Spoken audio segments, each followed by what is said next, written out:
Nakaupo ka din. Okay lang, black lang naman yan. Di ba nangagat yan?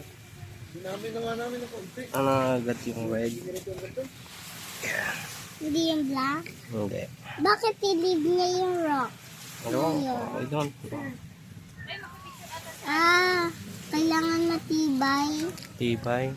Kaya i-use nila rock para di sa black ants. Black ants. Pag black ants, di naman nangangagat. Pag red ants. Oh. Ano pala, no? Nataas pala yung tubig dito, no? Ang high tide. Hmm. Ayos na yan, diskutin mo na. Gerald.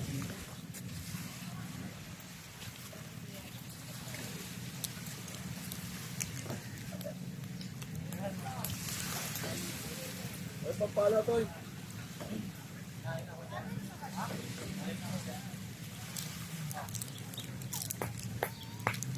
Hmm?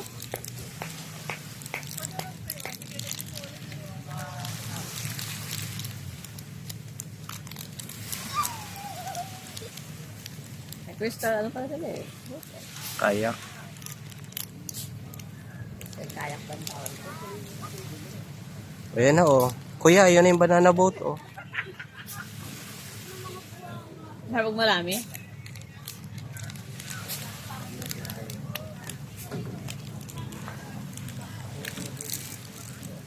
Lumaya tayo para maglaro ng sand ang mga bata.